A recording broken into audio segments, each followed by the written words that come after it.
On va commencer sans plus attendre, même s'il y a probablement quelques retardataires qui vont nous rejoindre.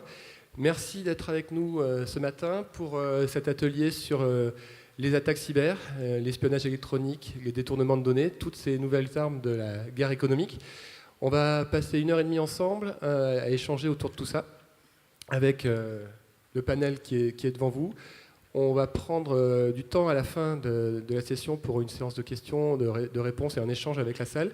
Donc si vous avez des questions, vous les gardez s'il vous plaît pour les dernières minutes. Sans plus attendre, on va commencer. Je vais vous présenter les différents intervenants et on va passer en revue ces différents sujets. On a beaucoup de choses à partager, donc on va passer en mode actif et éviter de perdre du temps. Donc à ma gauche, Nicolas Arpagian, Orange Cyberdéfense, directeur de la stratégie des affaires publiques, qui est également un vulgarisateur émérite de ces sujets. On le verra à la fin avec diverses publications variées sur cette thématique cyber. À ma droite, Gabriel Debrosse, directeur de la cybersécurité du groupe La Poste. Et à ma droite, encore plus, Jérôme Billois, associé cybersécurité chez Webstone. Et moi-même, François Baume, moi je suis vice-président de l'AMRAE et je suis également administrateur du club Franco-Risque et à part ça, je travaille chez Sonepar en tant que directeur des risques et des assurances. Voilà, nous sommes tous les quatre sur cette thématique et on va sans plus attendre démarrer. N'hésitez pas à vous installer, il reste plein de places, y compris devant. Et comme ça vous permet de bien voir toutes les choses. Un agenda en 3 parties où on va dresser un tableau un peu macroscopique de l'état de la menace tel qu'on l'aperçoit tous les 4 aujourd'hui. Illustrer ensuite tout ça par divers cas, des cas sur des ETI, des PME, des entreprises de taille intermédiaire, et des cas sur des plus grands groupes dont certains ont défrayé la chronique ces dernières semaines ou années. Donc, pardon. On va faire des retours d'expérience sur tout ça. Et ensuite, en 3e partie, avant la séance de questions, quelques tips qu'on a pu mettre en exergue sur la façon de s'organiser pour un risk manager, mais également de manière plus large pour l'entreprise. Donc voilà le programme, très dense, 1h30, donc sans plus attendre, on va démarrer. Et je vais passer la parole à Jérôme. Jérôme. Merci, bonjour à tous. Alors sur cet état de la menace, vous le savez, la menace cyber, elle a de nombreuses facettes. Moi je vais commencer par traiter d'une des facettes qui est la menace cyber qui arrête une entreprise, la menace cyber qui peut détruire ces différents systèmes. Et donc pour ça, je voulais vous faire un rapide retour sur une des attaques, je dirais, les plus emblématiques de ce risque d'arrêt du système d'information et donc d'arrêt de l'entreprise vu les problématiques de transformation numérique. C'est celle qui correspond à la menace NotPetya, le fameux... Merci Gabriel, le fameux ransomware qui avait touché de nombreuses entreprises, vous vous en souvenez, à l'échelle internationale ou également en France. Alors pour vous dire, quand on est face à ce type de menaces cyber, donc des menaces qui vont se répandre à l'intérieur de l'entreprise et des menaces qui visent à arrêter les systèmes de l'entreprise, eh bien quand vous arrivez dans les locaux de votre entreprise, juste au moment où ça se déclenche, vous avez quelque chose comme cette photo et ça ressemble à ça. C'est-à-dire que vous arrivez sur les open space et vous voyez tous les écrans les uns après les autres qui sont bloqués et avec lesquels on ne peut plus rien faire, même si on redémarre les ordinateurs, même si on redémarre le réseau, tout ça ne repart pas. Donc c'est ce type de situation qu'on est amené à rencontrer. Et ce type de situation, souvent, va très très vite. Les attaques qu'on a été amenés à gérer, nous de notre côté, avec nos équipes de réponse à incidents, c'est des attaques où cette situation-là, elle arrive en moins d'1 heure. Pour vous donner un peu la rapidité de propagation de ce type d'attaque. Donc une échelle de temps où à l'échelle humaine, on n'a souvent même pas le temps de réagir. Donc pour revenir sur NotPetya, au début on a cru que c'était un ransomware, donc un logiciel qui bloque les ordinateurs pour demander une rançon. Au final, ce qu'on s'est rendu compte, c'est que cette demande de rançon n'était qu'une façade et que ce logiciel était bien là pour détruire les différents systèmes. C'est pour ça qu'on parle d'un wiper worm. En fait, wiper dans le sens effacer les systèmes et worm dans le sens s'auto-répliquer sur l'ensemble du système d'information sans intervention de l'attaquant. Donc c'est parmi les pires attaques qui vont toucher la disponibilité des différents systèmes. Alors cette attaque, vous vous en souvenez, elle a touché de très nombreuses entreprises, mais en fait, son histoire, c'est qu'elle part d'Ukraine. Et que l'Ukraine était vraiment l'épicentre de cette attaque, où plus de 1500 entreprises ont été touchées. Et finalement, eh bien, toutes celles que vous voyez apparaître là, que ce soit Maersk au Danemark, que ce soit FedEx aux États-Unis ou encore le laboratoire pharmaceutique Merck et Saint-Gobain en France, n'ont finalement été que des victimes collatérales. Et je pense que c'est vraiment un autre élément clé sur cette menace cyber, c'est que cette menace cyber, elle n'a pas de frontières. L'espace numérique, on le sait aujourd'hui, on l'interconnecte énormément, et donc on est dans un risque qui, même si on estime qu'on ne peut pas être la cible, parce que dans notre secteur d'activité, on n'est pas touché, parce qu'on est sur un marché non concurrentiel, etc., ben face à certaines menaces, on peut quand même par rebond être touché assez rapidement et malheureusement assez facilement. En tout, là, vous avez les coûts, les impacts qui ont été connus dans chacune des entreprises. Alors des impacts qui sont à chaque fois de plusieurs centaines de millions de dollars parce que l'entreprise elle est arrêtée, donc il y a de la perte d'exploitation, il y a des systèmes à réinstaller, etc. La Maison Blanche a fait une analyse, c'est rare qu'ils fassent ce type d'analyse, mais ils ont estimé les coûts totaux de cette attaque à 10 milliards de dollars, pour vous donner un ordre d'idée. Alors ces attaques pour détruire, avant NotPetya, que vous avez certainement en tête déjà, on a eu des cas historiques. On a eu Saudi Aramco, la compagnie pétrolière d'Arabie Saoudite. On a eu aussi Sony Pictures, qui ont été touchés par des attaques similaires. Ça, c'était avant, 2011-2014. En 2017, donc, on a connu NotPetya. Mais il y a également des attaques plus récentes, et en particulier des attaques, on le voit, qui vont aller un cran encore plus loin dans cette logique de destruction. Alors là, je vais particulièrement traiter un cas sur l'industrie. On a eu un cas qui est particulièrement inquiétant, je pense, l'année dernière, en début d'année dernière, qui a touché des systèmes industriels. Et dans ces systèmes industriels, vous savez, on a le procédé industriel qui fonctionne normalement, et puis on a des mécanismes additionnels pour assurer la sûreté. C'est-à-dire qu'au moment où, par exemple, je sais pas, on est dans une raffinerie, on fait chauffer du pétrole, si la température dépasse un certain seuil, eh bien, on arrête automatiquement l'installation pour éviter qu'elle n'explose. Et ce qui arrête automatiquement l'installation, c'est ces mécanismes de sûreté.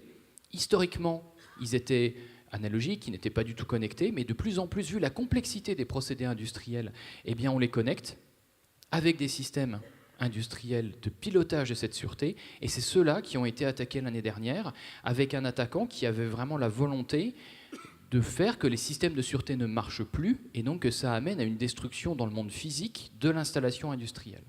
Donc ça, je pense que c'est vraiment un risque qui doit être traité dans les entreprises industrielles, risque qui, bien souvent, justement, quand on en cause avec les responsables sûreté, n'est pas encore complètement intégré. Parce que justement, la plupart des responsables sûreté disent « Ah oui, mais j'ai mes mécanismes de sûreté qui sont là. Ces mécanismes sont là pour arrêter le procédé en cas de problème. » Et dans certaines entreprises avec lesquelles j'ai pu travailler, en traitant ces cas-là, on avait un peu une révélation du fait que les mécanismes de sûreté pouvaient eux-mêmes être la cible d'une attaque.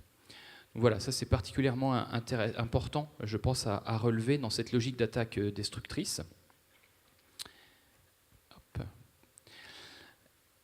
Et on passe à quelques cas. Je repasse la main à mes camarades.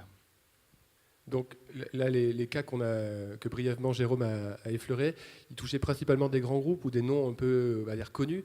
Mais ce n'est pas exclusif, ce n'est pas l'exclusivité des grands groupes d'être impactés par ce type de cas. Donc on a choisi deux illustrations. Une illustration sur une TPE, Gabriel va introduire, et après un retour sur une crise majeure un peu plus d'une ampleur un peu différente. Alors, bonjour à tous. Donc on va parler effectivement de plus petites entreprises, TPE ou PME, et on a retenu quelques cas pour ça. Alors là, normalement, il y a un film. J'appuie au milieu. J'appuie là. Notre entreprise est une miroiterie très ancienne qui date du XVIIIe siècle. On achète du verre aux grands producteurs de verre qui sont des sociétés internationales. Nous stockons ce verre-là et nous le découpons à façon pour nos clients dans un délai qui est très très court.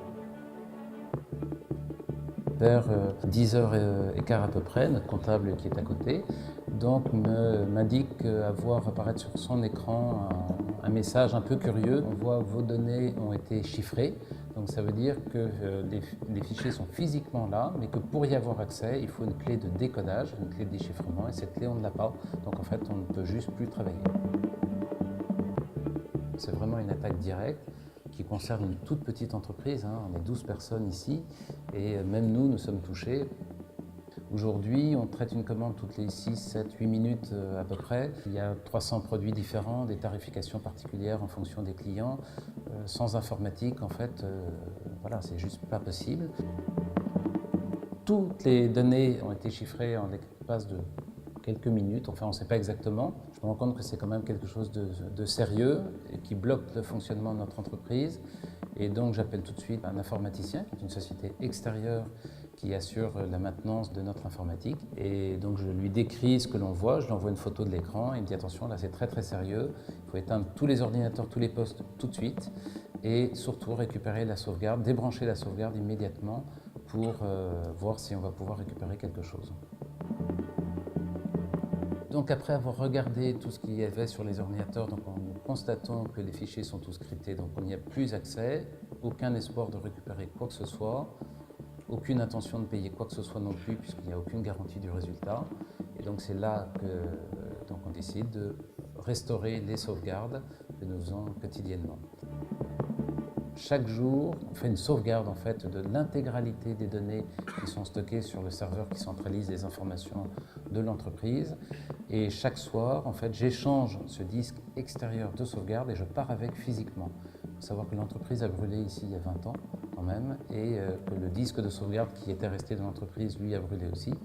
Et le fait de partir avec ces données, au moins on limite le risque de la façon la plus fiable possible, quoi.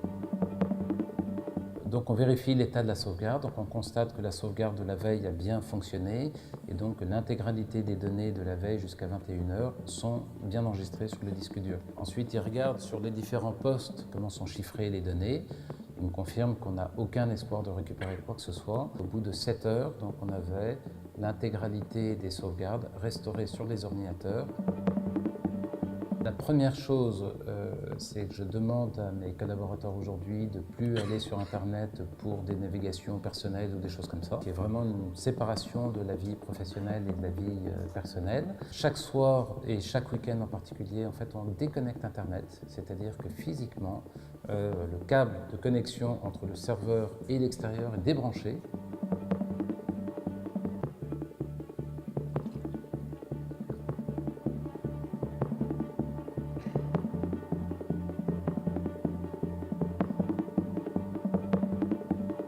On l'a échappé belle.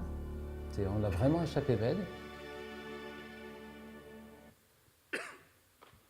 Oui, donc voilà. Donc, l'histoire de cette TPE me semblait assez claire parce qu'elle pose bien le cas d'une attaque par rançon logiciel, avec tout l'impact que ça peut avoir, et une issue heureuse pour que ce soit comme dans un bon film et que ça se finisse bien. Ce qui n'est pas toujours le cas parce qu'effectivement, ça marque une différence entre NotPetya, où effectivement vos données sont détruites et ça correspond à l'état de la menace actuelle telle que l'a décrit Guillaume Poupard, le directeur général de l'ANSSI. On évolue de plus en plus vers des attaques de plus en plus létales ou meurtrières ou destructrices.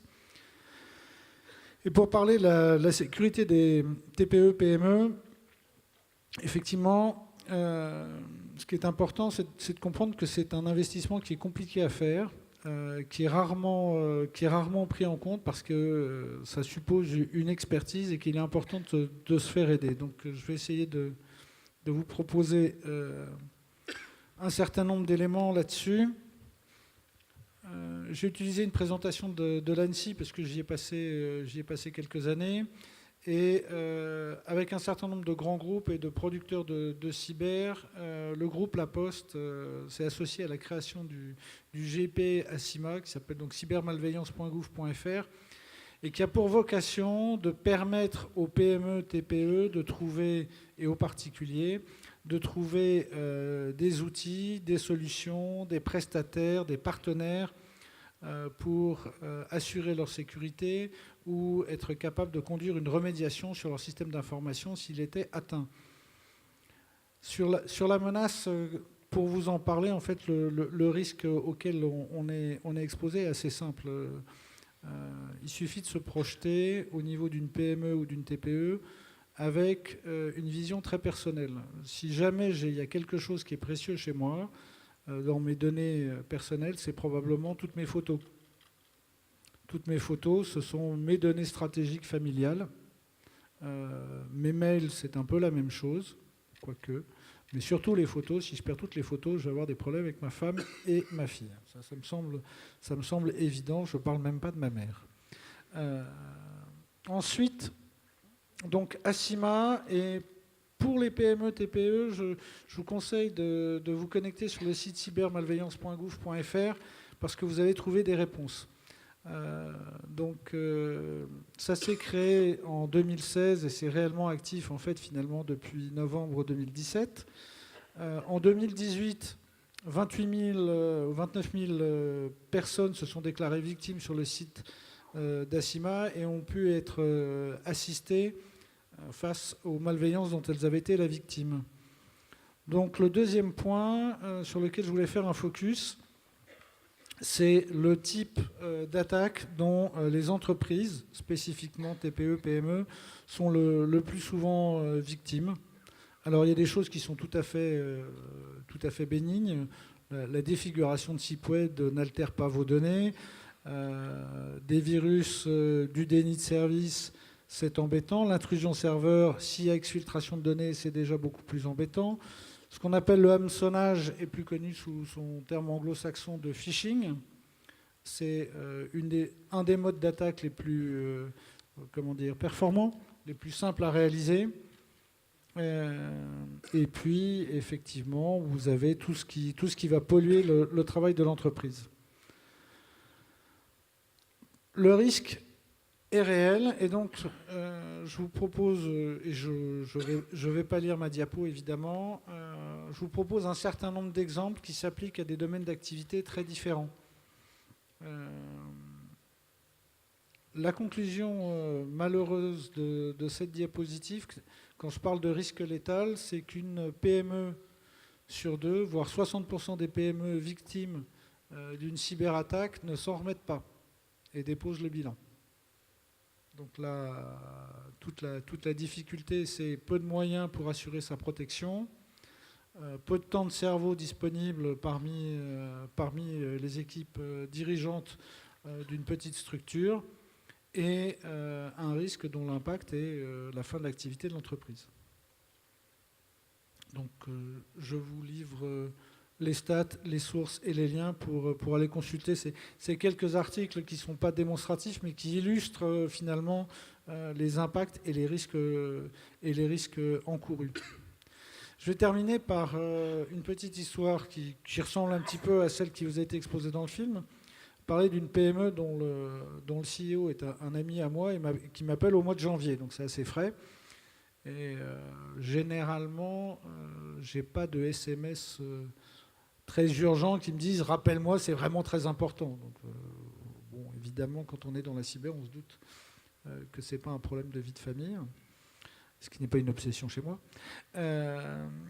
Et donc il m'appelle et il me dit, ben voilà, on vient, ou c'était en décembre, pardon, on vient de se faire attaquer, tous les postes sont chiffrés, les serveurs sont chiffrés, les sauvegardes sont chiffrées. Je dis d'accord, bien. Et alors il me dit, et on a été contacté par le hacker qui nous a déchiffré une partie de nos données et qui était bien présent dans le système puisqu'il a déchiffré des données insignifiantes en disant, vous voyez, bon, je vous montre que je peux déchiffrer sur des données pas importantes. Par contre, toutes les autres, je les ai. Et si vous ne payez pas en Bitcoin, c'était pas considérable, c'était de l'ordre de 4 à 5 Bitcoins, j'efface le tout. Et donc mon camarade me dit, qu'est-ce que je peux faire? Je lui dis, si tu n'as pas de sauvegarde, c'est très compliqué. S'il n'y a pas de sauvegarde et que le hacker est quelqu'un qui a la capacité qu'il affirme, et il le démontre, dans ce cas-là, c'est l'histoire antipédagogique où il faut payer. Pas d'autre solution.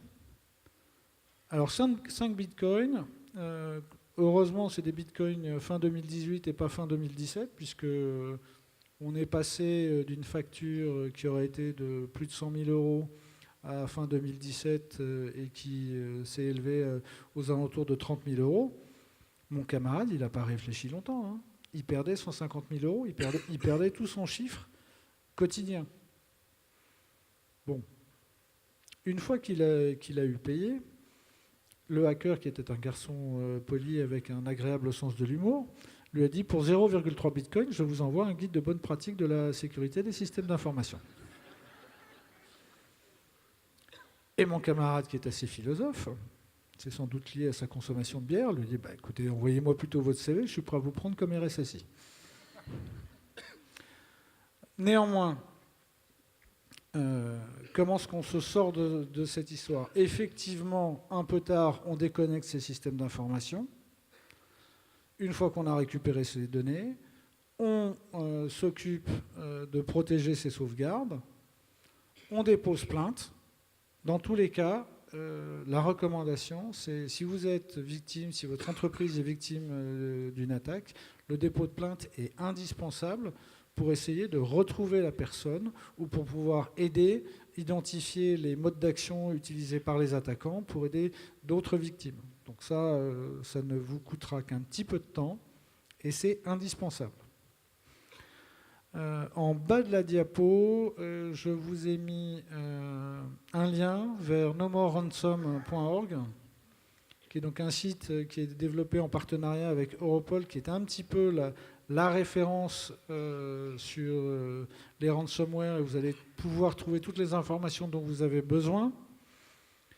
Et je ne pouvais pas non plus vous laisser passer à côté de la note d'information sur la protection contre les rançongiciels qui a été écrite par l'ANSSI, donc l'Agence nationale de la sécurité des systèmes d'information, qui vous décrit les bonnes pratiques en la matière.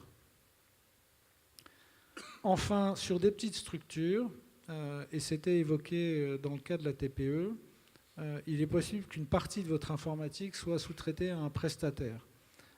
Essayez de trouver un prestataire dit de confiance. Dans le cadre d'une remédiation, vous allez pouvoir faire appel à un prestataire spécialisé. Il y a 3 types de prestataires aujourd'hui identifiés par l'agence, qualifiés par l'agence. Les prestataires d'audit, les prestataires de détection et les prestataires de réponse à incidents, qui sont capables de vous livrer des prestations comparables à celles que l'administration s'engage à faire quand c'est l'ANSSI qui intervient. Voilà à peu près, je crois, mon propos. Je termine par où j'ai commencé, puisque dans un exposé, il faut faire 3 choses. Il faut dire ce qu'on va dire, il faut le dire, puis il faut dire qu'on l'a dit. Donc je vous invite néanmoins, pour toutes les petites structures, à vous connecter sur le site cybermalveillance.gouv.fr. Vous allez trouver toutes les réponses dont vous avez besoin et normalement, vous allez trouver les prestataires dont je vous parle. Alors tous ne sont pas PASI, PDIS ou PRIS, mais vous allez avoir des prestataires qui se sont enregistrés sur cette plateforme et il y en a de plus en plus et on commence à avoir une bonne représentation géographique à l'échelle de la métropole française. Et ceci... Ah non, oui. Non, j'étais gourmand en diapo. Il y a la formation, ça peut vous intéresser à titre individuel, mais ça peut aussi, à mon avis, être tout à fait intéressant dans les petites structures. Donc aujourd'hui, j'aurais fait l'éloge de l'administration dans laquelle j'ai passé 27 ans. L'agence a aussi créé un site qui s'appelle Secnum Academy, ce qu'on appelle un MOOC. Donc c'est une plateforme d'enseignement en ligne qui a été activée pour 3 ans. Elle a été mise en ligne, je crois, à partir du début 2017. Vous avez 4 modules qui vous permettent de former vos gens, enfin vos employés, vos collaborateurs, qui vous permettent de vous former vous-même. Ça prend un petit peu de temps, mais vous allez voir à peu près tout le panorama des menaces et de toutes les réponses qui peuvent y être associées. C'est à peu près une 20aine d'heures d'enseignement en ligne. Je n'ai pas été associé à la création, je n'ai donc aucun mérite là-dedans, mais je vous le recommande néanmoins. C'est une formation gratuite et de très bon niveau qui vous permettra de comprendre ce qui se passe et d'avoir une idée des outils qu'il faut utiliser pour se protéger. Et ça vous permet également de former vos collaborateurs. Voilà. Et là, je crois que c'est la dernière. Merci Gabriel. Donc, avant de passer à l'étude d'une crise majeure, on va faire une petite pause avec Nicolas, si je peux dire, sur la motivation en fait derrière tout ça, parce qu'on a vu avec Jérôme qu'il y avait des motivations à viser, on va dire destructrices, mais finalement, est-ce que la motivation de base, elle n'est pas un peu ailleurs, Nicolas ? Oui, bonjour. Oui, effectivement, la motivation essentielle, une fois qu'on a mis de côté la rancœur, la jalousie, la géopolitique ou les questions idéologiques, ça reste effectivement l'activité crapuleuse, puisque effectivement, on évoquait avec Gabriel les montants et les sommes qui peuvent être collectés, et effectivement, on va être dans une logique presque d'automatisation. Donc, vous voyez bien que le pirate va pouvoir infecter de manière automatique, proposer son offre tarifaire, gérer le règlement et, le cas échéant, si c'est dans sa démarche, éventuellement libérer ou pas les données, tout cela se faisant de manière automatique. Ça a d'énormes, entre guillemets évidemment, qualités pour le pirate qui peut industrialiser, automatiser son process. En fait, il faut garder à l'idée que, effectivement, lorsque l'on va parler de cybersécurité, il va falloir parler gros sous, argent. Pourquoi ? Parce qu'on évoque la perte d'activité. C'est autant de manque à gagner, effectivement, quant à la continuité d'activité. Donc on peut le chiffrer. Vous avez vu, cet entrepreneur est capable de dire le manque à gagner quotidien. Il est évident également que vous avez un site internet marchand. Si celui-ci a plusieurs années d'existence, grâce à l'historique, vous êtes capable de dire ce que coûte la minute de non-disponibilité d'un site internet marchand en fonction du moment de l'année et de la nature des produits que vous commercialisez. Donc on voit qu'il y a très vite une monétisation de ce risque cyber, parce que l'idée étant justement que ça devient forcément un sujet transverse auprès des entreprises, dès lors que, même si l'entrepreneur envisageait de dire, voilà, je demande à mes collaborateurs de ne pas avoir une consommation personnelle, on voit bien qu'une entreprise, quelle que soit sa taille, sa localisation, son secteur d'activité, va pouvoir être affectée, alors que, j'allais dire, pour faire simple, elle n'a pas d'ennemi en termes concurrentiels ou en termes idéologiques, parce qu'elle a une activité modeste, ou en tout cas qui ne devrait pas susciter une acrimonie telle. Donc ça oblige quand même à prendre conscience de cette menace, et donc, sinon de provisionner, en tout cas d'avoir cette question de que va me coûter la non-disponibilité. Et deuxième chose, le fait que, hormis le paiement de la rançon, mais vous avez également de plus en plus le fait que vous allez avoir, avec l'application de la réglementation, des sanctions financières qui pourront être mises en œuvre. On pense au règlement général sur la protection des données en cas de perte, de vol de données personnelles. On voit bien qu'il y a cette sanction possible par les autorités de la protection des données. Donc là encore, on va mettre des sommes en face du risque numérique, et ça permet aussi de réfléchir à des notions d'investissement. Les sommes, les moyens que je consacre à cette protection vont être pesés à l'aune de ce risque financier. On va avoir également des mises en cause concernant l'intégrité des systèmes. L'intégrité des systèmes, c'est est-ce que ce que je produis va bien être selon les critères de qualité ? Est-ce que j'ai un doute quant à la qualité du produit élaboré dans ma chaîne de production ? Et donc ce coulage possible fait partie également des éléments qu'il va falloir intégrer dans la chaîne de risque, des éléments financiers, perte d'activité, réduction de l'activité ou temps supplémentaire accordé à des contrôles de manière à vérifier si la production n'a pas été affectée, n'a pas été altérée par cette infection informatique. Et également, gardez à l'esprit que de plus en plus, il va y avoir des chaînes de responsabilité. Dans le cas, par exemple, du règlement général sur la protection des données, vous voyez bien que la chaîne de sous-traitance va être en œuvre, et que même si une entreprise n'est pas concernée de prime abord parce que, par exemple, elle n'est pas sur le territoire européen, mais qu'au contraire, elle gère des données de ressortissants européens, vous voyez qu'elle va être incluse dans cette chaîne de responsabilité juridique, et donc il lui faudra là encore investir pour hausser son niveau de sécurité et faire en sorte d'être en conformité. Donc le financier va rentrer assez vite dans le dispositif, surtout que de plus en plus, alors pour les entreprises cotées, vous avez une exigence également des agences de notation qui vont demander de dire qu'est-ce que vous avez mis en œuvre ? quels sont les moyens pris, les mesures, les process envisagés, de manière à vous prémunir, à réduire votre exposition au risque numérique. Donc on voit que l'univers très financier des agences de notation va rentrer également dans des critères en disant qu'avez-vous fait. Lorsque Saint-Gobain a été mentionné dans le cas des entreprises ciblées par cette attaque, on voit bien que la communication financière, les exigences de la communication financière ont obligé l'entreprise à évaluer le montant de sa perte. Lorsque l'attaque est survenue, on doit être le 27 juin 2017, il s'avère que grâce aux mesures de remédiation, l'entreprise est revenue en activité le 10 juillet 2017 et bon, c'est la beauté de la logique comptable, fin juillet, elle doit publier ses résultats semestriels. Et dès que vous avez le communiqué de presse du 27 juillet qui communique justement sur les résultats du semestre écoulé, elle est obligée, au nom de la transparence des marchés financiers, au nom de l'information des acteurs du marché, de communiquer sur combien ça nous a coûté, à peu près 250 millions d'euros de perte de chiffre d'affaires, et on voit effectivement les mesures qu'il faut mettre en œuvre pour remédier. Et donc il va falloir mettre un chiffre, ou en tout cas les moyens d'avoir un audit de manière à quantifier le phénomène. Donc ça veut dire d'avoir cette capacité de connaître la valeur de ses actifs, la valeur de ses process, la capacité à revenir à une situation normale dans des délais les plus maîtrisés possibles. Et très vite, on va sortir du domaine de la technique pour y mettre des ratios financiers, des sommes en face, de manière aussi à informer, mais également, il faut le dire, à rassurer les acteurs de marché, les acteurs de la place, c'est-à-dire ceux qui peuvent mettre de l'argent, des actionnaires actuels ou des futurs actionnaires. Ça peut être également des partenaires, ça peut être des autorités de régulation, leur donner des gages, de dire voilà, je sais ce que j'ai chez moi, j'ai une connaissance relativement claire de ce qui m'a affecté, donc ça veut dire que j'ai une connaissance de mes équipements, de mes infrastructures, du périmètre de mon organisation, et je peux faire ce diagnostic, cette évaluation, alors grâce à des ressources internes ou avec des partenaires, des prestataires, mais on voit qu'assez vite, il va falloir mettre des chiffres sur ce retour-là. Et d'ailleurs, la réglementation, de plus en plus, va être extrêmement exigeante sur ces questions. Prenez l'exemple de la SEC, l'autorité de marché américaine, commence à dire, si vous n'êtes pas en mesure d'apporter ces informations-là, vous êtes défaillant. Et vous voyez que vous quittez votre statut de victime pour être quelqu'un qui a été défaillant au nom des autorités de marché, qui vont considérer que vous n'aviez pas fait les mesures de précaution, les mesures de diligence. Et c'est très net qu'on a parlé de réglementation jusqu'à présent, d'une évolution de la menace.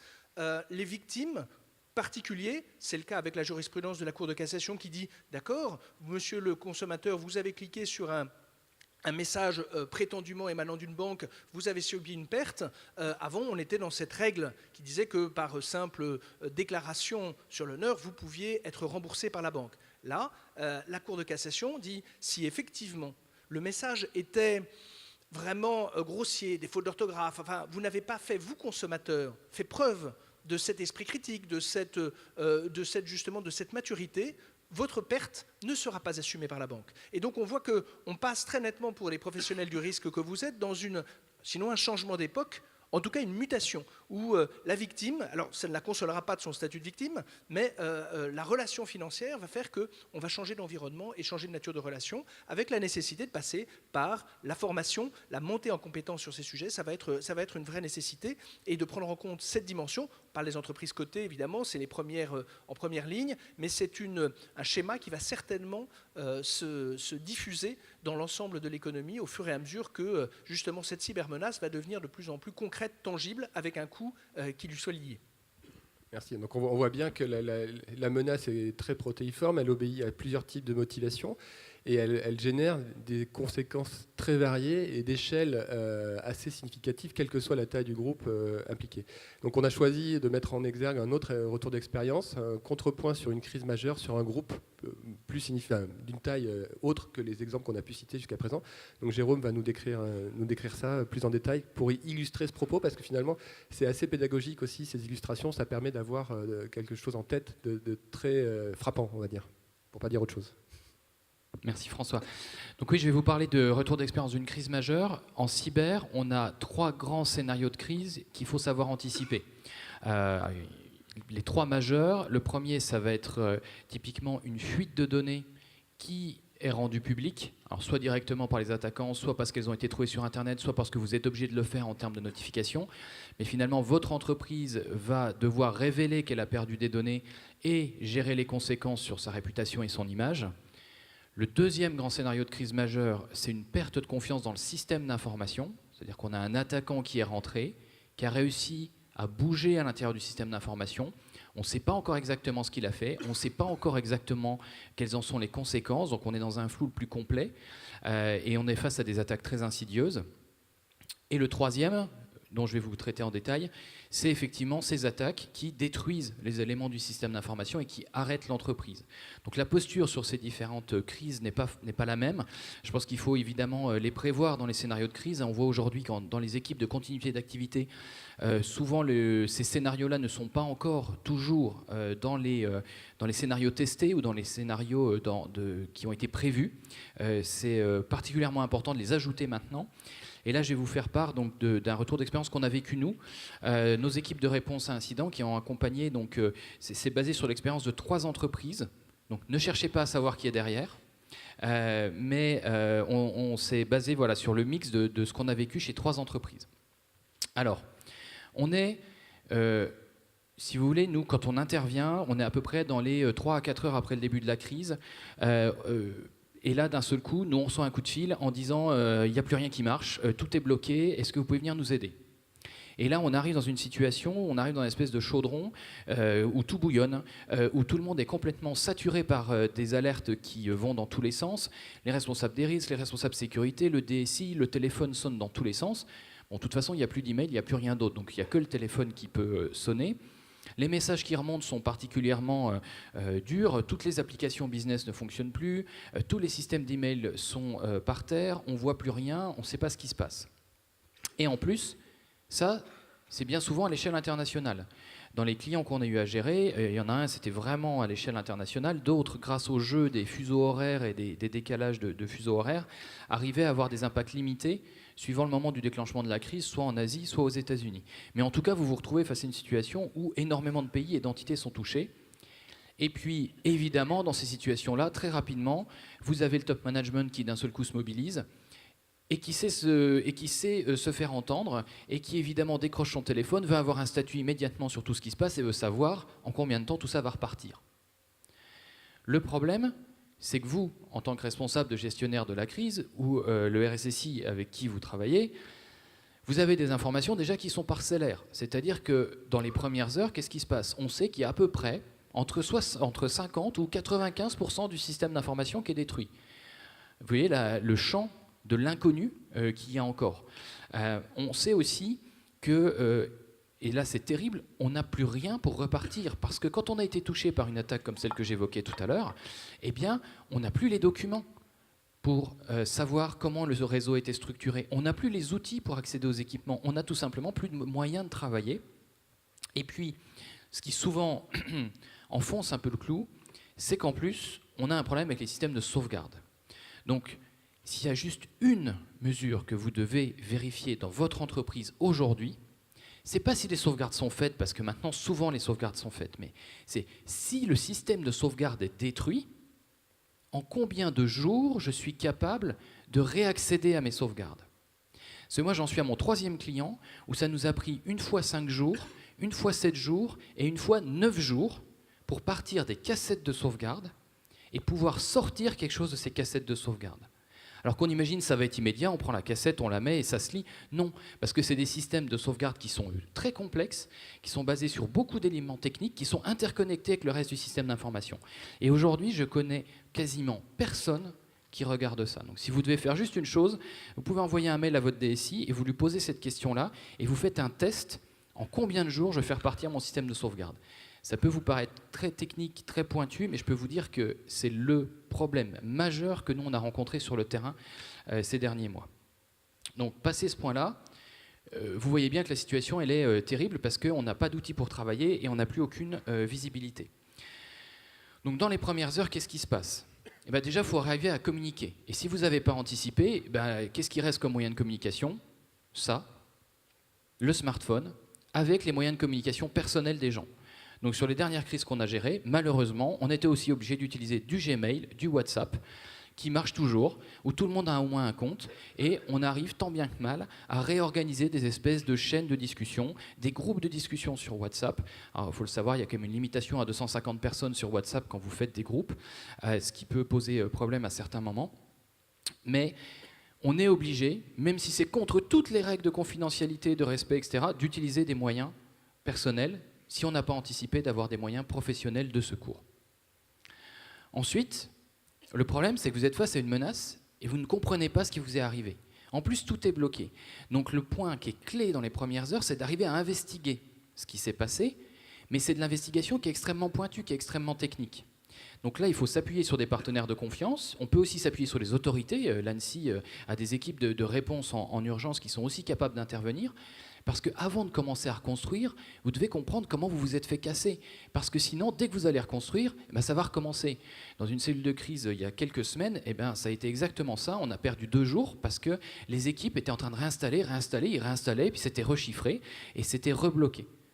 Donc avant de commencer à réinstaller à toute vitesse, il faut vraiment arriver à comprendre ce qui s'est passé. Le troisième point, c'est très rapidement essayer de sauver ce qui peut l'être. Donc dans les premières heures, on sauve, un peu comme le disait Guillaume Poupard, c'est un peu de la médecine de guerre, c'est-à-dire qu'on arrive, on coupe le réseau. Voilà. On ne cherche même pas à comprendre, on coupe tout.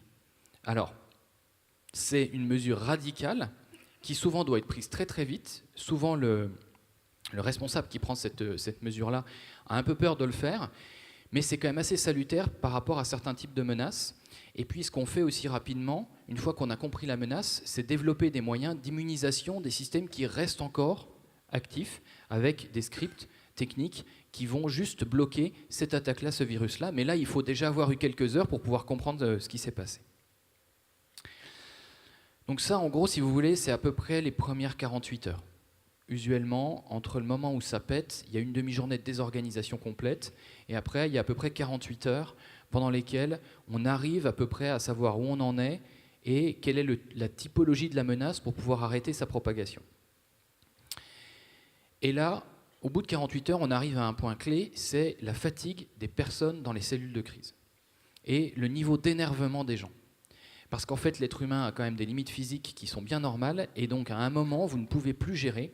Et il y a un point qui est clé aussi dans ces affaires-là, c'est que des gens qui connaissent le système d'information, des gens qui sont capables de faire redémarrer, souvent ils se comptent sur les doigts de la main, au mieux sur les doigts des 2 mains.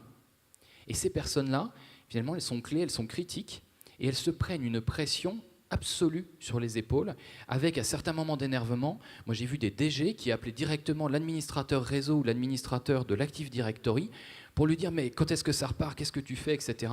Avec même des situations, quand les gens pètent complètement les plombs, de menaces des collaborateurs, alors que c'est exactement l'inverse, vous imaginez bien de ce qu'il faut faire.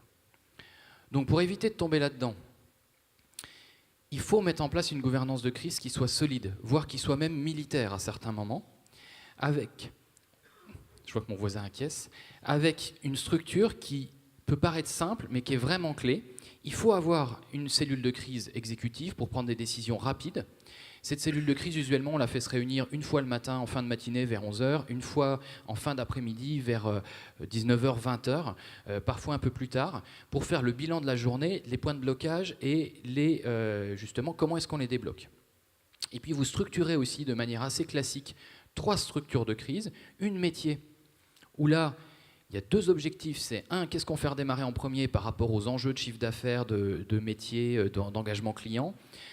Et 2, comment est-ce qu'on redémarre sans IT. Et il y a quand même beaucoup de métiers où on a oublié de se poser la question de comment on fonctionne sans IT.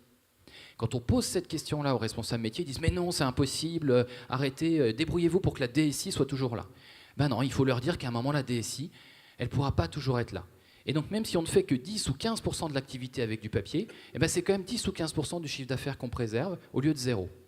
Donc c'est quand même des choses qu'il faut aussi préparer avec eux. Ensuite, on a l'équipe de crise IT centrale qui, elle, va finalement piloter la remise en place des systèmes effectivement qui servent à tous, le réseau, la messagerie, l'Active Directory, ce genre de choses, où là, il vous faut des gens solides, et ceux-là, il faut vraiment les protéger des contacts directs par les différents métiers qui essayent tous plus ou moins de mettre leur pression pour que ça reparte plus vite chez eux que chez les autres. Et puis vous avez la même situation avec les IT locales. J'imagine que vous avez des entités dans différents pays ou différentes régions. Là, l'enfer avec eux, c'est que eux ont aussi une pression locale de leur management local. Et donc, ils vont commencer à faire n'importe quoi pour essayer de remonter leur système plus vite, et ça va désorganiser la remontée centrale. Donc ça, c'est vraiment du vécu, et je peux vous dire que c'est pas facile. Donc il faut vraiment mettre une structure qui soit extrêmement dure dans ses règles de fonctionnement, et pas hésiter à faire passer les messages, de raccrocher au nez des gens s'ils demandent des choses qui ne sont pas normales. Et ce qu'il faut en plus de ça, c'est prévoir une structure de reporting qui fonctionne bien. Une crise comme ça dans un grand compte, c'est 150, 200, parfois 300 personnes qui sont mobilisées dans les cellules de crise. Ces 300 personnes, ce qu'on veut avant tout, c'est qu'elles travaillent, qu'elles remontent les systèmes. Donc, souvent, vous avez plein d'employés qui sont disponibles parce qu'ils ne peuvent plus travailler. Eh bien, les bons, ceux que vous connaissez, ceux en qui vous avez confiance, eh bien, eux, ils peuvent être utilisés pour faire le reporting, pour passer du temps à remonter les informations aux différentes cellules de crise, pour laisser les opérationnels travailler, parce que sinon, vous allez perdre énormément de temps. Une fois que vous avez votre organisation en place, une fois que vous avez compris la menace, vous pouvez commencer à reconstruire. Sauf que reconstruire, ce n'est pas toujours très simple, surtout quand on doit reconstruire des dizaines de milliers de machines, des dizaines de milliers de serveurs. Donc il y a plusieurs astuces à avoir en tête. La première, c'est qu'on peut accélérer grâce à des services de cloud. Je sais que Nicolas va parler du cloud juste après, ça fera une belle transition.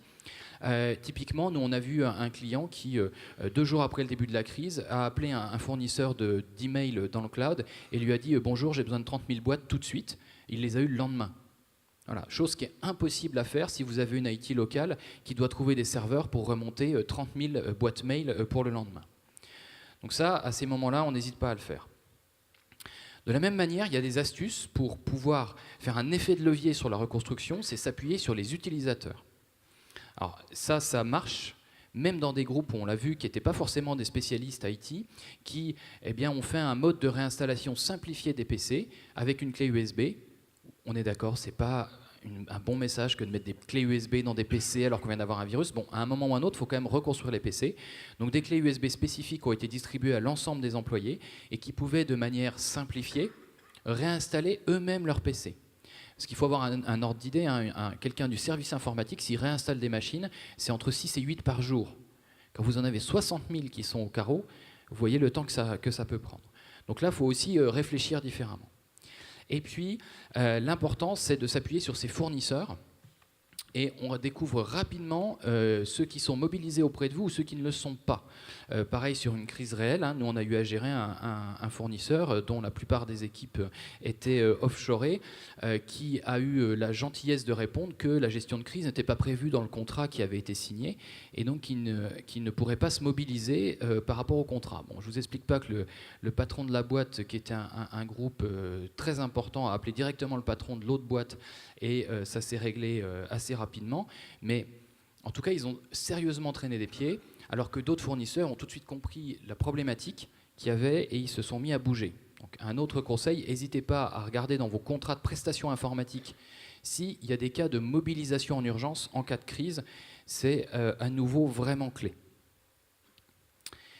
Et puis, donc là maintenant vous avez commencé à reconstruire, là il faut continuer à analyser la menace.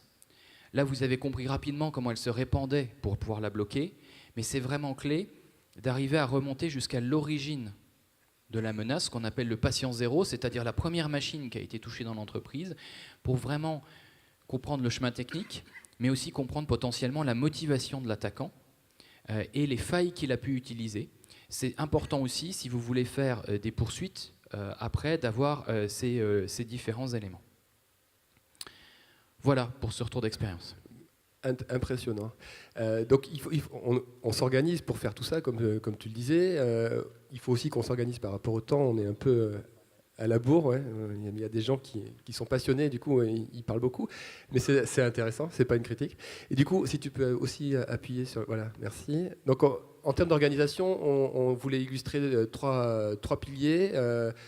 Donc la partie RSSI, on a bien vu au travers des illustrations depuis le début que le risk manager tout seul, il ne peut pas faire grand-chose d'efficace sur ce sujet-là. Donc forcément, comme pour tous les autres sujets qu'il a à traiter, il va devoir travailler avec les autres fonctions de l'entreprise, avec aussi des prestataires extérieurs, comme l'évoquait Jérôme, et notamment avec la communauté des RSSI, mais pas que.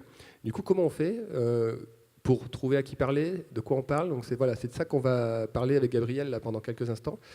Gabriel. Alors effectivement, j'ai découvert cette question en tant que directeur de la cyber, c'est-à-dire héritier des responsables de la sécurité des systèmes d'information, et notamment du RSSI Group de La Poste. Quand je suis arrivé, je me suis dit, OK, j'arrive dans un environnement, à qui vais-je devoir parler pour partager ce qu'on sait sur le risque, la menace, qui est-ce que ça va intéresser?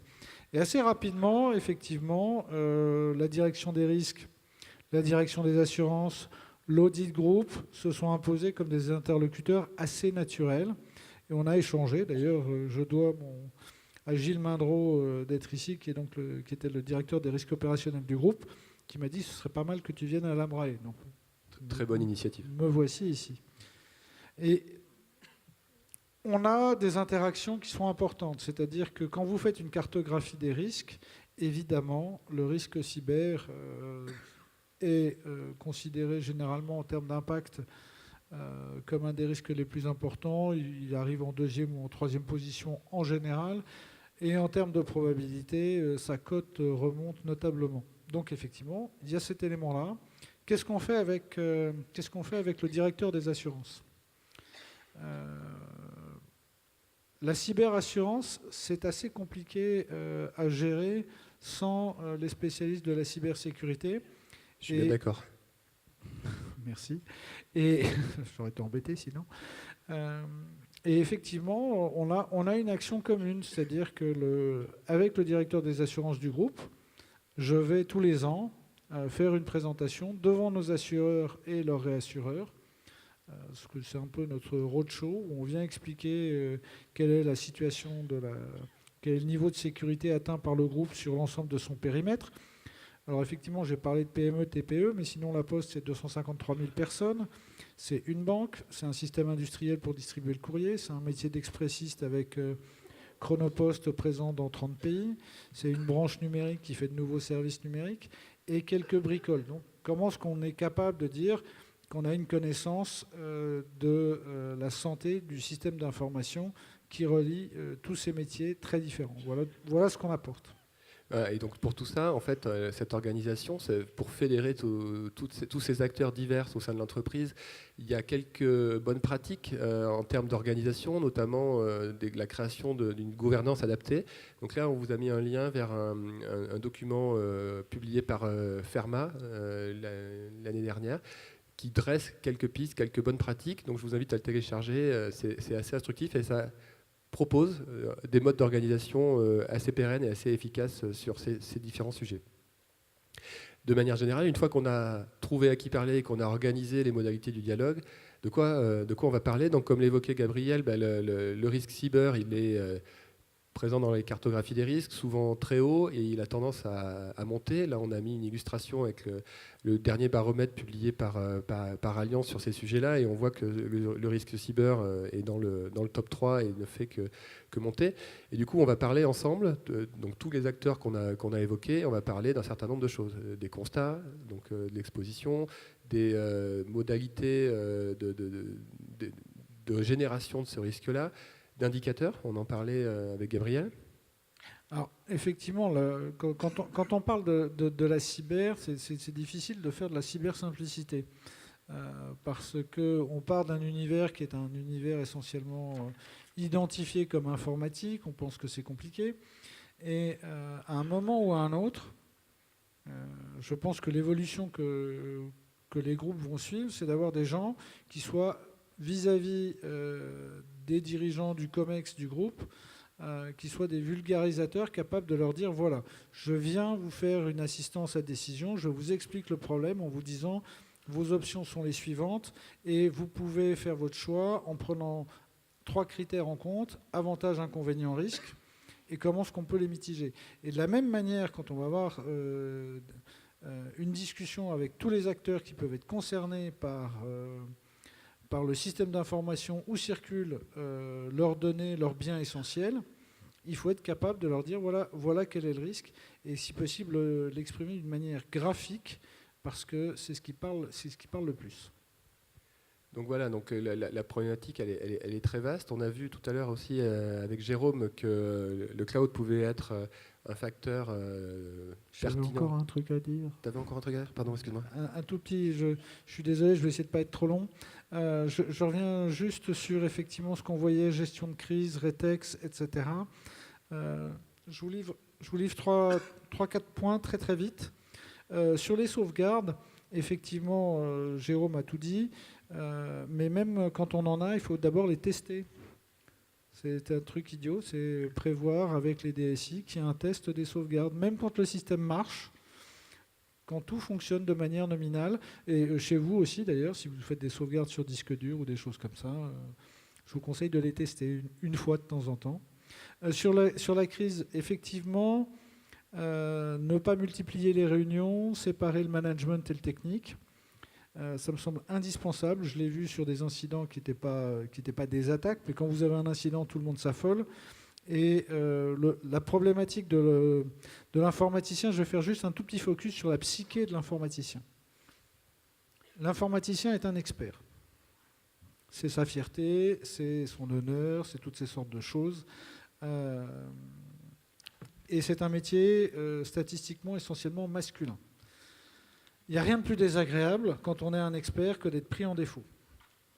Quand ça va mal, souvent l'informaticien commence à prendre des actions sur son système en disant « je vais restaurer le truc, ça ne va pas se voir, non, c'est pas tombé en panne ». Et quand on l'appelle, deuxième réaction « ouais, non, mais c'est bon, ça arrive ». C'est naturel, c'est normal. Donc ça, il faut le savoir. Donc il faut bien dissocier la pression du management parce que elle va s'exercer sur quelqu'un qui est déjà extrêmement vexé de ce qui lui arrive et qui ne veut pas l'admettre. Il est dans le déni. Une fois qu'il est dans la réalité du truc, effectivement, il va se fatiguer. Et sur la crise, je voulais dire un truc avant ça, c'est pour que ça marche une gestion de crise, il faut que ce soit anticipé. Il faut que vous ayez un dispositif de gestion de crise. Il faut que vous ayez un dispositif de gestion de crise. Il faut que les gens sachent que si jamais ça ne va pas, les responsabilités pour faire du 24/7, on a des gens qui sont sur le pont 12 heures par jour et qui sont relayés par les autres. Et il faut y avoir pensé. Dernier point sur les impacts, et je termine là-dessus. Un poste informatique infecté, une étude qui avait été faite par le ministère de la Santé il y a quelques années. L'impact, c'est 8 000 € le poste. Donc c'est toujours difficile d'avoir des chiffres. Mais si vous avez le poste d'un de vos collaborateurs impacté, entre le travail que la personne ne peut pas faire, le coût de la remédiation, le fait que les équipes d'assistance informatique se déplacent, remontent le poste, qu'on reteste les sauvegardes, etc., 8 000 €. Et sur les contrats des prestataires, et ça vaut sur les contrats d'assurance, attention à ce qu'il y a dedans, attention à contrôler vos prestataires, parce que si j'ai dit que pour les petites structures, vous allez faire appel à de l'infogérance ou des gens qui vont intervenir à distance, vérifiez ce qu'ils font. Il y a un certain nombre de sociétés présentes dans la pièce, je crois, qui sont capables de contrôler la qualité de vos prestataires. Voilà, pardon. Merci pour cet éclairage complémentaire. Du coup, en termes de prestataires, bonne transition vers le cloud. Nicolas ? Oui, alors effectivement, pour rassurer, puisque Jérôme évoquait les clés USB, je voulais quand même rassurer que heureusement des solutions existent, notamment des bornes de décontamination qui peuvent être utilisées de manière à valider chacun des outils que vous insérez dans vos systèmes d'information. On a un outil formidable et qui fonctionne à la grande satisfaction de nos clients.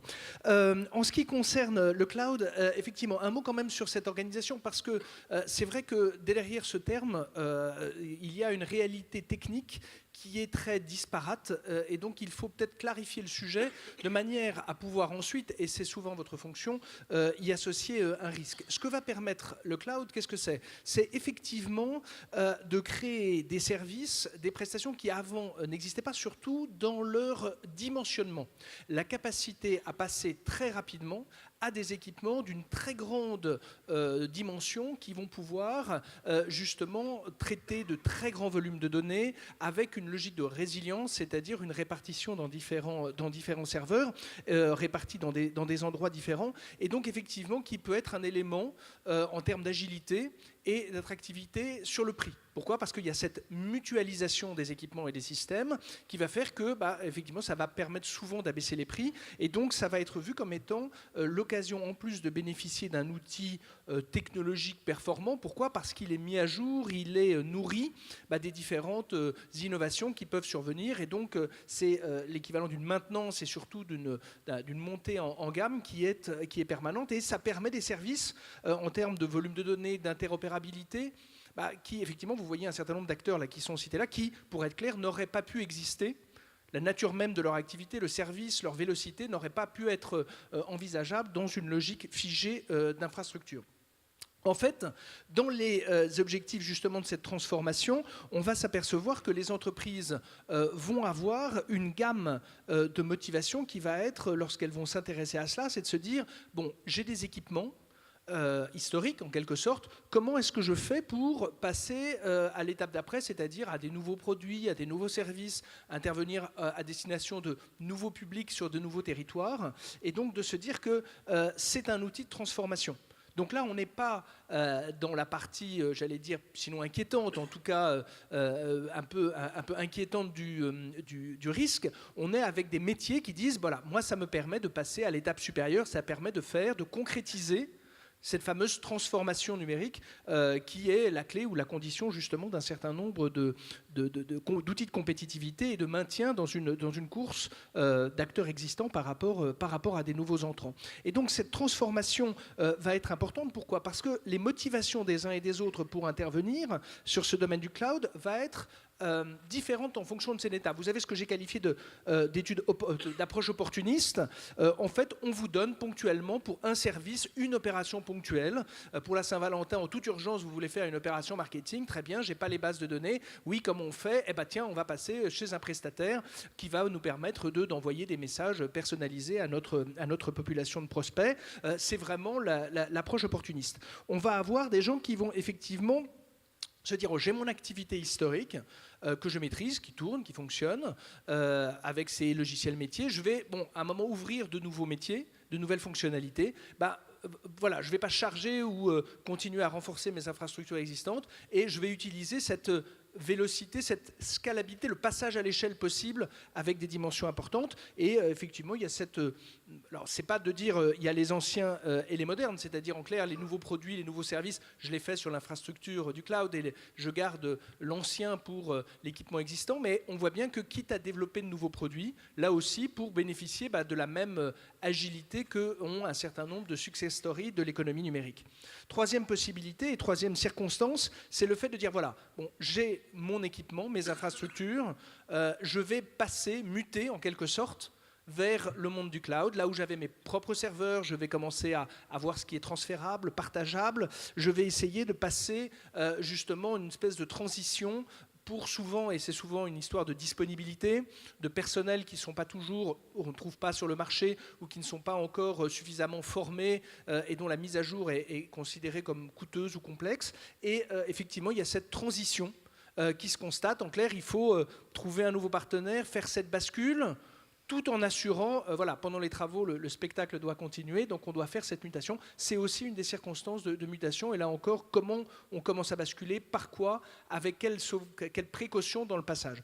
Et la quatrième option, vous créez une entreprise à partir de zéro, d'une feuille blanche, et aujourd'hui, l'infrastructure cloud devient naturellement l'écosystème. Pourquoi ? Parce que, à quoi bon avoir une équipe informatique à temps plein, d'avoir des gens qui vont faire de la maintenance d'équipements, sachant que la mise à disposition d'outils peut correspondre à l'univers du cloud.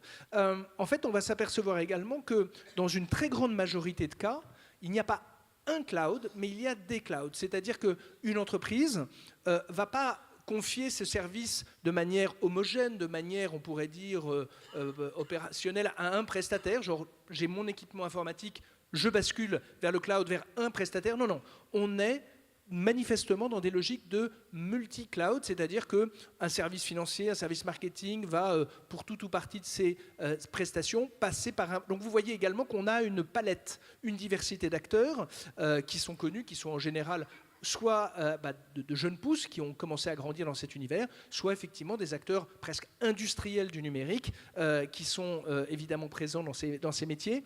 Mais ça veut dire que voilà, il n'y a pas un cloud avec des systèmes différents. D'ailleurs, le cloud en tant que tel n'est pas suffisant pour le définir. On va définir le cloud privé, le cloud public et le cloud hybride. Donc effectivement, le cloud privé, c'est lorsque vous avez une infrastructure dédiée à cet équipement. Donc ça a un avantage, vous la contrôlez mieux, vous êtes plus en mesure d'en apprécier ou d'en faire évaluer la sécurité. Vous avez les clouds publics, c'est-à-dire le fait que vous partagez. Donc à ce moment-là, évidemment, un peu comme quand vous êtes locataire d'une collectivité, effectivement, vous êtes, ce lien est un peu distancié et vous êtes, ça vous coûte moins cher, mais évidemment, vous avez moins la main sur les questions de sécurité. Et puis, effectivement, la notion de cloud hybride où vous allez pouvoir marier les différentes structures. Ça veut dire aussi que vous voyez qu'il va falloir à chaque fois de se dire de quel cloud on parle, pour quelle nature d'équipement, pour quelle nature de données, pour quel prestataire. Donc cette bascule, elle se fait aussi dans ce choix-là, qui peut avoir une importance en termes de robustesse de l'entreprise, mais également, pourquoi pas, de réglementation, de législation qui vont s'appliquer par la nationalité de certains acteurs ou de par certains domaines d'activité très spécifiques. Donc dans la mesure, dans l'appréciation du risque, il va y avoir cette dimension à prendre en compte. En fait, quels sont les risques lorsque l'on parle de cloud? D'une part, ça va être la problématique des pertes de visibilité. C'est-à-dire, le problème, c'est que d'ailleurs, c'est dans la définition même du cloud. C'est-à-dire que vos données ne sont pas domiciliées à une adresse postale. Elles sont dans les serveurs de votre prestataire et qui va d'ailleurs souvent s'appuyer sur des logiques de redondance. Votre donnée va se trouver à différents endroits, ce qui va lui permettre, d'une part, sa préservation, si à un moment un équipement devait être détruit ou rendu inaccessible, et puis c'est surtout que va permettre cette disponibilité, le fait que quand vous sollicitez cette donnée, elle vous soit transmise de manière fluide et effectivement par cette logique. Donc il faut admettre cette idée que effectivement vous n'aurez pas forcément d'éléments précis, constants à tout moment sur où se trouvent mes données, un peu comme vous pensiez l'avoir dans le cadre d'un bien que vous auriez stocké dans un entrepôt. Deuxième problématique, c'est qui a accès à quoi? Effectivement, la donnée est par nature un actif numérique dématérialisé, et donc va se poser la question de, évidemment, si quelqu'un consulte un livre que j'ai sur ma table de nuit, je vais bien m'apercevoir, quelqu'un est rentré, va le lire, je peux le voir. Évidemment, dans le cadre du cloud, est-ce que quelqu'un peut consulter ces données, soit pour les lire, soit pour les modifier, soit, le cas échéant, pourquoi pas les supprimer, alors ce qui serait évidemment malveillant ou inamical, mais en tout cas, cette notion de qui peut avoir accès à cette dimension-là. Ensuite, le fait qu'on ouvre les usages, dans l'entreprise. Vous voyez qu'il n'y a plus cette autorité du DSI qui peut dire c'est moi qui accède, les fonctionnalités, les droits, puisqu'on va être dans une relation directement de prestataire de cloud à métier, de dire voilà, j'ai besoin ponctuellement d'un service, et donc le risque c'est que chacun commence à déployer chez tel ou tel prestataire, chez ce qu'on qualifie souvent de shadow IT, vous savez, cette informatique dissimulée, c'est-à-dire qui est bien, alors le seul endroit souvent où elle est, c'est dans la comptabilité, parce qu'il y a bien des factures de prestataires, mais on ne sait pas qui a confié quoi, à qui, avec quelle modalité d'exploitation, et éventuellement la logique, cette problématique.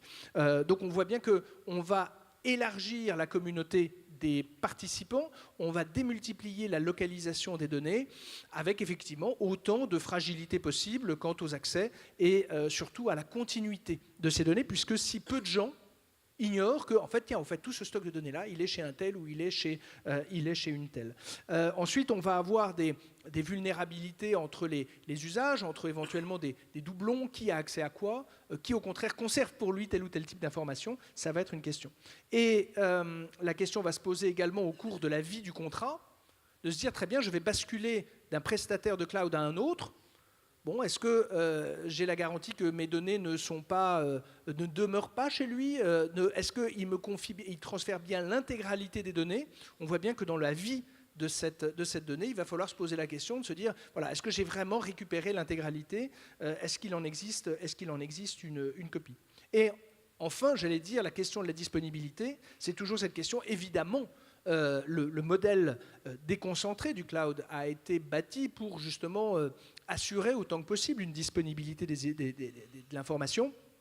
Bien sûr, il y a toujours ce fait de... le pirate étant quelqu'un, un entrepreneur comme les autres, il cherche à optimiser son gain et s'il peut éventuellement chiffrer, pourquoi pas, des infrastructures cloud, la question pourrait se poser effectivement là encore de la paralysie du système et donc ça va être un élément à prendre en œuvre. En fait, donc les risques liés à cela, c'est effectivement une possibilité de la part d'un certain nombre d'acteurs de se dire, bon, il va falloir que j'ai également la possibilité de conserver de la compétence en interne. Vous ne serez, votre entreprise, qu'un interlocuteur exigeant et capable de challenger ses prestataires qu'à partir du moment où vous avez encore cette expertise. Le recours au cloud pourrait être aussi une occasion purement immédiate d'économie et de se dire je n'ai plus de compétences et en fait le vrai arbitre de votre opération IT serait la direction des achats, qui vous dira après tout, on bascule tout dans le cloud, donc on ne garde plus les collaborateurs en interne capables de discuter la question technologique. Et puis, effectivement, à ce moment-là, le risque, c'est de se mettre dans la main d'un prestataire qui, lui, effectivement, pourra éventuellement invoquer des éléments techniques qui seront difficilement appréciables, sauf à s'adjoindre des cabinets de conseil, et pourquoi pas, mais effectivement, vous voyez bien que l'expertise n'est plus totalement dans votre camp. Et ça ne vous dispense pas, cette prestation par un tiers, un cloud, de votre responsabilité. D'ailleurs, ce qui est intéressant, je vous prends un exemple, et c'est purement à des fins d'illustration. Ça, c'est un grand prestataire états-unien, pour ne pas le citer, qui effectivement vous dit, bon, voilà, alors vous voyez bien que selon la couleur, c'est lui qui est responsable ou c'est vous qui êtes responsable. Eh ben, il va falloir se dire que, vous voyez bien, d'ailleurs le dessin est assez élégant, parce que vous voyez que la césure est assez équilibrée, justement. Les responsabilités sont partagées entre qui peut garantir l'accès à la donnée, qui va garantir l'intégrité, la disponibilité de la donnée. On ne se décharge pas de manière permanente, totale, vis-à-vis de ce prestataire, et que même dans cette relation de cloud, il va falloir là aussi discuter qui est en charge de quoi, quels sont mes moyens d'évaluation, quels sont les droits de regard que j'ai, quelles sont les garanties techniques, juridiques que va me fournir le prestataire. On voit que ça devient un élément important. L'analyse qu'on en a à partir de notre expérience chez Orange Cyberdéfense, ça a été de se dire, on a pris un autre grand acteur de la place, vous voyez à quel moment on peut intervenir pour faire en sorte de se dire, voilà, je peux avoir, alors on va parler de droit de regard, vous savez, la fameuse phrase de Lénine, la confiance n'exclut pas le contrôle. On ne cite pas souvent Lénine à l'Amrae, donc c'était l'occasion de dire effectivement que vous devez être dans une relation évidemment partenariale avec vos prestataires. Simplement, il va falloir, aux questions, qui consulte quoi, qui fait sortir quoi, qui partage quoi, eh ben, de se placer dans cette phase de gouvernance de la gestion en cloud, qui est de dire on va se poser les questions de quels sont les droits d'accès, quelles sont les garanties techniques, quels sont les audits qu'on va pouvoir mener pour vérifier qu'il n'y a pas d'évaporation de la donnée liée aux conditions climatiques, pour être simple, évidemment que quelqu'un n'extrait pas de l'information à votre insu, quelquefois pour des questions techniques, réglementaires, enfin en tout cas d'avoir cette analyse-là, de se dire comment est-ce que je peux, en tant que client, me mettre en situation d'être un consommateur exigeant vis-à-vis de mon prestataire de cloud. Et donc, on va s'intégrer dans les logiques de gouvernance, dans la conception même des équipements, dans la mise en place de clauses qui vont permettre de savoir qui doit faire quoi, qui est en mesure de justifier tels usages ou telle opération de maintenance. Ça va être un élément assez important et stratégique pour accompagner cette bascule. En fait, dans le dispositif, c'est bien que, vous voyez, cette roue, si elle doit se lire, elle commence effectivement par la problématique de l'identification. Vous ne pouvez pas démarrer cette bascule dans le cloud en termes de gestion de risque sans avoir cette identification claire de quelles sont les données dont je dispose, quelles sont celles que je peux fournir à telles conditions dans cet univers de cloud, et qu'on voit bien qu'il faut la contribution des métiers, de quoi on parle, quelle est la criticité, quel est l'impact en termes de confidentialité, de disponibilité. Est-ce que justement ça conditionnera peut-être le choix d'une technologie de cloud, le choix, est-ce que justement on prend un modèle hybride ou pas, est-ce qu'on peut choisir des prestataires de tel ou tel pays au regard de la réglementation. Et vous voyez déjà qu'on a parlé métier, on le nourrit de la dimension juridique, et après va se poser l'accompagnement technologique. Et donc on va avoir cette nécessité d'identifier l'information à protéger, qui peut l'utiliser, qui pourra la consulter, qui pourra la transférer ou la modifier. Faire ensuite la problématique de protection de cette information en termes techniques et en termes juridiques, des éléments de supervision avec la détection et ensuite effectivement la capacité en cas de problème de réagir, faire en sorte de survenir un peu là, voilà, disposer de quelle brigade de sapeurs-pompiers je dispose s'il y a un départ de feu, comment est-ce que je peux avoir les personnels qui vont être capables d'intervenir avec le niveau d'expertise, de disponibilité et potentiellement sur la durée. Ça va être effectivement cette dimension importante et donc en fait tous ces éléments-là vont permettre de nourrir la dernière séquence, la séquence de l'anticipation, c'est-à-dire que les crises passées, les crises des autres, partagées justement dans des cercles de confiance, vont permettre également de nourrir les éléments d'anticipation et de faire en sorte, faute que d'autres attaques n'aient pu être empêchées, on puisse nourrir les outils de détection, les outils justement de scénarios qui vont permettre d'être collectivement plus intelligents ou en tout cas plus fins quant à la détection de ces signaux. Donc voilà, ça va faire partie des éléments importants. Oui, Merci. comme disait Staline, les faits sont têtus et l'horloge aussi. Voilà, exactement. Donc je ne sais pas trop ce que Lénine pensait de la cyber-résilience, mais bon, en tout cas, cette anticipation, elle nous conduit à la cyber-résilience, pour le coup. Jérôme, en 5 minutes, montre en main. Sans problème. Alors, je vais revenir sur les mesures principales à avoir en tête pour s'organiser en termes donc, de cyber-résilience. Il y a des mesures évidentes d'anticipation. Ces mesures d'anticipation, elles sont effectivement basique et la plupart du temps, c'est appliquer les mesures d'hygiène standard de cybersécurité sur les systèmes d'information. Aujourd'hui, je ne connais pas une entreprise du top 200 française qui les ait vraiment bien appliquées. Donc il y a encore énormément de choses à faire sur ces problématiques-là. Je parle peut-être, je parle en mon nom propre sans impliquer mon voisin évidemment. Mais en tout cas, c'est quand même souvent le chantier sur lequel il y a encore beaucoup à faire pour éviter d'être touché par des grosses attaques. Le deuxième point, c'est aussi de réfléchir, pour les systèmes les plus sensibles, à introduire de la diversité et de la flexibilité. Diversité, ça peut être de la diversité technologique, de la diversité de fournisseurs, pour finalement ne pas être fragile, comme quand un virus arrive, eh bien si on est tous pareils, eh bien on va tous subir le même virus en termes de biologie. Ben là, c'est la même chose dans l'informatique. Flexibilité, l'idée étant d'avoir un certain nombre de systèmes qui puissent fonctionner en autonomie, en cas d'attaque, en cas de coup dur, et que tout ne soit pas forcément lié les uns aux autres. Le troisième axe, c'est centrer son analyse aussi sur les systèmes qui ont ce qu'on appelle un effet d'amplification dans le système d'information. Il y a quelques systèmes, en particulier ceux qui vont par exemple faire la gestion de tous les ordinateurs, ceux qui vont faire le contrôle de l'identité des personnes qui accèdent aux informations.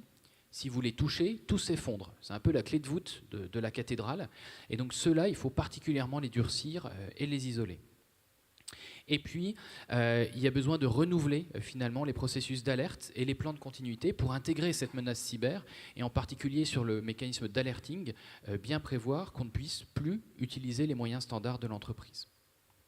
Ça, c'est l'anticipation. Ensuite, il faut aussi se préparer à agir rapidement et efficacement.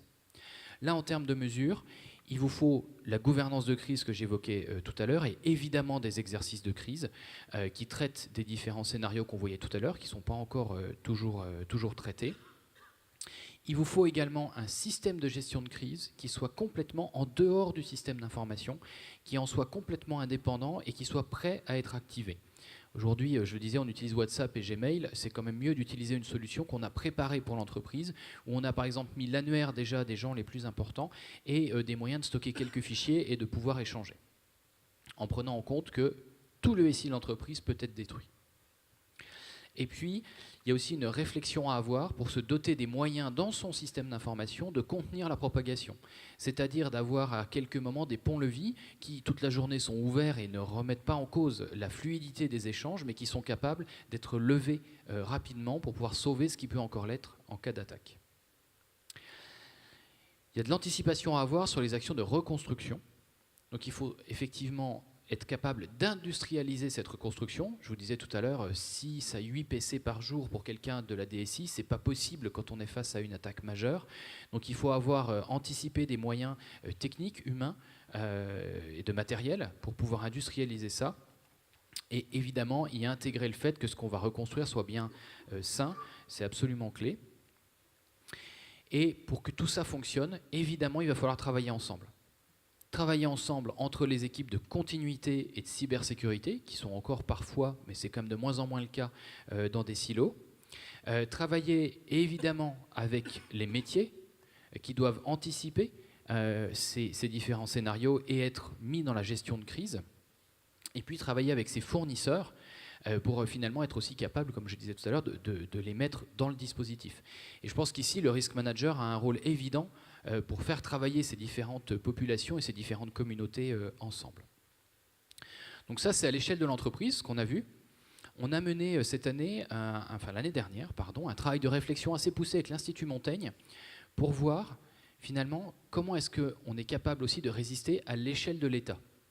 Parce qu'on le voit entreprise par entreprise, on voit bien le problème, mais imaginez si on était dans un scénario qu'on a appelé un cyber-ouragan, cette attaque cyber, certes, elle va toucher une entreprise, mais peut-être 2, 3, 4 grosses entreprises, une dizaine de milliers de PME, et beaucoup de particuliers. Bien là, à un moment, on arrive à des situations où on va peut-être être à court de ressources, peut-être être à court de moyens. Et donc c'est ce qu'on a cherché à anticiper dans ces travaux avec l'Institut Montaigne.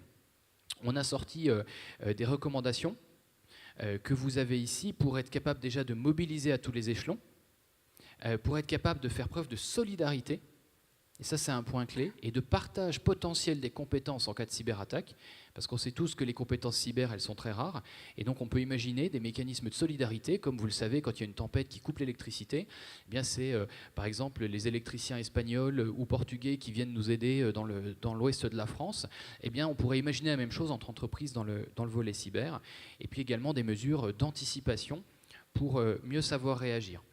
Donc il y a une dizaine de recommandations que malheureusement je n'aurai pas le temps aujourd'hui de traiter en détail. Mais je vous invite, le rapport est librement accessible sur Internet, donc sur le site de l'Institut Montaigne, Cybermenaces, et vous pourrez voir la réflexion qu'on a eue sur ces sujets-là avec un mot d'ordre qui est effectivement solidarité et collaboration entre tous les acteurs pour à la fois anticiper la menace, mais aussi être capable de la gérer le jour où elle arrive. Merci. Donc on a encore le temps pour quelques questions. Donc en attendant, on va s'organiser pour faire passer un micro dans la salle. Je voulais vous demander à tous les trois si vous aviez un mot pour résumer cette problématique. Les citations de Lénine et de Staline ne sont pas acceptées. Juste un mot. Le temps que je fasse passer un micro à l'hôtesse. 4. Pour les risques managers, vous allez devoir identifier, à mon avis, des points de contrôle. Ça me semble indispensable. Il est impossible d'appréhender toute la complexité du risque cyber, mais trouver des points de contrôle. Et si vous ne trouvez pas ces points de contrôle, donc je ne veux pas faire la pub de Jérôme ou d'autres, mais il est indispensable de se faire aider. Et je rebondis sur la notion de stratégie cloud. L'informatique, aujourd'hui, c'est 3 choses. C'est tout. Ça vous relie, c'est l'usage classique.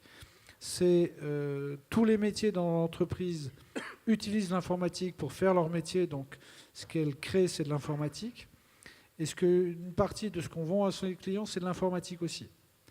Donc, pour prendre en compte ce risque, faites-vous aider, trouvez des partenaires qui sont capables de vous faire une bonne cartographie des risques. On voit l'importance du dialogue. J'avais dit un mot, en fait, il a fait une phrase. Mais Jérôme, s'il te plaît. Solidarité dans l'entreprise, solidarité entre les entreprises.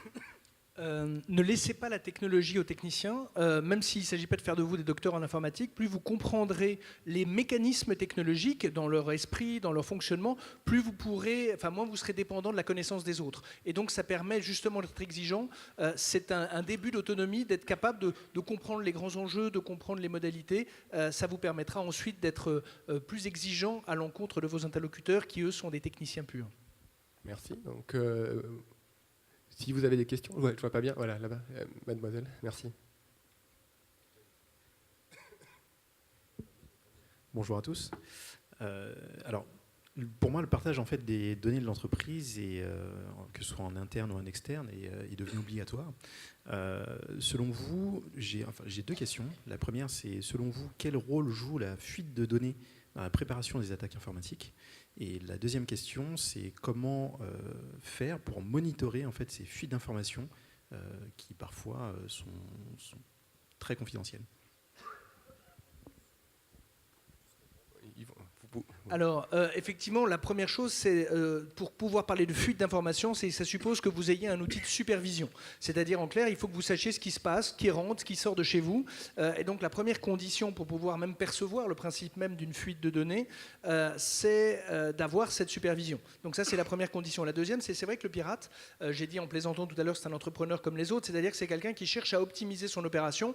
Et c'est vrai que si, par une opération de phishing, donc le fait de vous envoyer un mail infecté par un lien qu'il contient ou par une pièce jointe infectée également, va permettre de rentrer dans le système. Qu'est-ce qu'il va faire? Il va se donner les moyens de gagner en efficacité. C'est-à-dire plutôt que de casser la porte, d'essayer de vous emprunter les clés. Et donc c'est vrai qu'il faut avoir cette compréhension de l'outil, cette cartographie et c'est surtout ce cloisonnement de manière à dire, c'est l'analogie avec le bateau. C'est-à-dire qu'au début, quand vous aviez, avant le Titanic, on avait des coques pleines. Et ce qui fait que quand vous aviez touchiez un iceberg accidentellement, la coque, vous aviez une voie d'eau, la coque se remplissait d'eau et le bateau coulait. Puis à un moment, on s'est dit, mais en fait, ce qu'on va faire, c'est qu'on va faire des compartiments étanches, et ce qui fait que quand on va toucher à un moment, il y aura juste un segment qui sera inondé. Évidemment, le bateau naviguera moins bien, mais il restera à flot. Et donc, c'est vrai que c'est cette nécessité de se dire, aussi, si on ne peut pas empêcher certaines attaques, certaines fuites de données, faire en sorte qu'elles soient le plus limitées possible, et donc d'avoir cette organisation. Donc la première chose, c'est de la supervision. Et deuxièmement, une organisation qui, parce qu'il peut y avoir également une négligence ou une complicité interne qu'on ne peut pas négliger, enfin qu'on ne peut pas évacuer comme option possible pour expliquer le mode opératoire de l'attaque, effectivement, il va falloir en réduire l'impact et surtout la détecter le plus en amont possible. Ok. Et Jérôme, tu veux, ou Gabriel, non? Donc, on va passer à une prochaine question, si tant est qu'il y en ait. Non? Oui? Si, monsieur? En bas sur votre droite, troisième rang. Merci. Bonjour. Vous avez fait une présentation du cyber risk très technologique et y compris organisationnel. La partie assurance a été citée une fois. Comment vous définissez le rôle de l'assureur dans ce processus? Alors, au niveau du groupe, quand on fait son analyse de risque, classiquement, on va choisir ce sur quoi on se couvre en interne par des mesures techniques, organisationnelles. Et ensuite, la part du risque qui est transférée aux assureurs, elle a deux critères.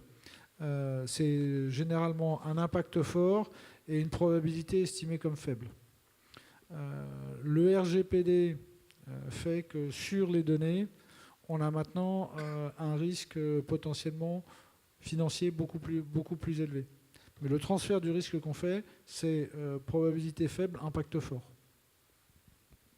Juste pour ajouter là-dessus, je pense que la cyberassurance, en tout cas de ce qu'on a vu sur le terrain, elle est quand même assez essentielle, soit pour des groupes qui n'ont pas forcément les compétences en interne et les contrats de cyberassurance, la plupart du temps, vont être capables de mobiliser des experts en gestion de crise, en communication de crise, etc.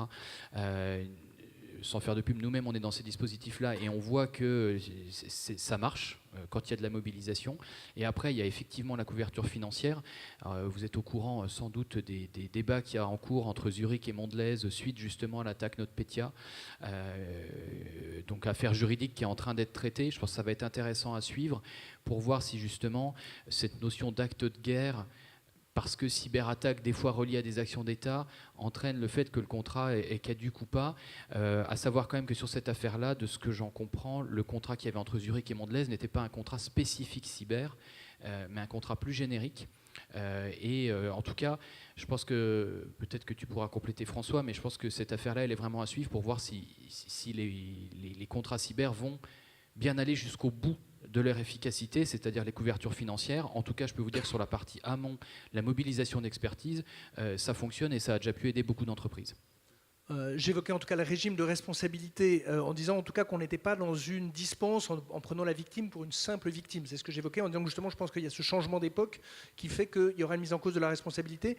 Dans les sources documentaires qu'on vous fournira, enfin qui sont dedans, on a participé à un rapport avec la Fédération française de l'assurance et le club des juristes. Alors hop, c'est peut-être le... Non, encore on le voit. TOC, c'est celui-là, Assurer le risque cyber, et où justement on a fait, il est en libre accès, il y a un lien que vous aurez, et il est en libre accès, où on a pris la communauté des gens de l'assurance, les gens de la technologie, les gens justement de la gestion de risque, pour se dire comment on arrive, avec d'ailleurs la présidente de l'AMRAE qui a contribué également à cet ouvrage, pour se dire voilà comment on arrive à traduire ce caractère polymorphe, c'est-à-dire la technologie, le droit, la finance et quand même la culture du risque, avec l'approche justement d'anticipation et de valorisation du risque.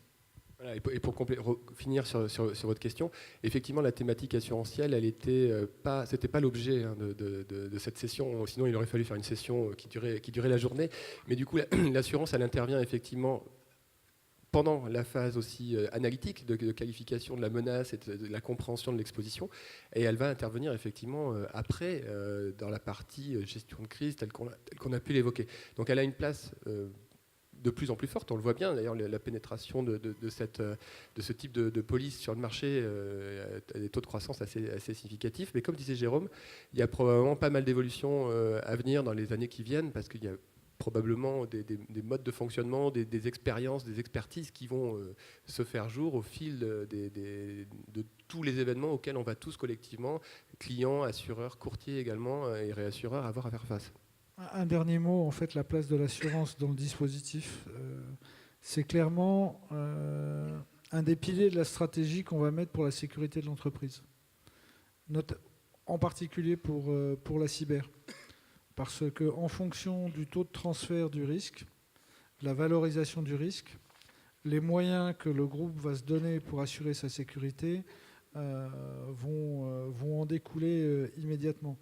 Donc, quand on parlait tout à l'heure de la nécessité de mettre un comité de cybergouvernance, la structure de gestion de crise qu'avait présentée Jérôme montre qu'il faut des comités spécialisés.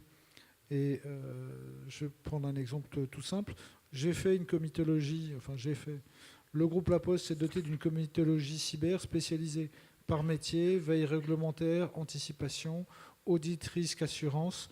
On a pris des comités spécialisés justement pour faire de la stratégie. Et l'assurance, c'est un élément de stratégie. Ça permet de dire, je ne me couvre pas là-dessus de telle manière, ça m'évite un investissement fort, etc. Ou je fais appel à un prestataire, mais on marche quasiment la main dans la main sur ce sujet-là. Donc on a un peu débordé, mais on avait commencé un peu en retard, donc on est bon. On vous a mis plein de liens, en fait. Donc vous aurez la présentation en début de semaine prochaine, lundi ou mardi. Ce qu'on vous demande, c'est de remettre l'évaluation à l'hôtesse, ou alors de le faire directement si vous êtes digitaux sur la web appli sur laquelle vous avez dû avoir des comptes, des codes d'accès. Moi, j'ai pas partagé mon mot de conclusion. En fait, mon mot de conclusion, ça va être merci. En fait, merci à tous les trois. Merci à tous. Je pense que c'était très instructif. On aurait pu effectivement y passer beaucoup plus de temps pour défricher plein de thématiques connexes ou creuser un certain nombre de retours d'expérience. J'espère qu'on aura l'occasion de le faire dans le futur. En tout cas, moi, j'ai passé un bon moment avec vous. Ça m'a intéressé, j'ai appris des choses, voilà, exactement, même si on avait travaillé ensemble au démarrage. Je vous souhaite de bonnes fins de rencontre, et maintenant je pense qu'il est temps pour nous tous de se diriger vers la pause, le déjeuner. Donc merci encore, et à très bientôt.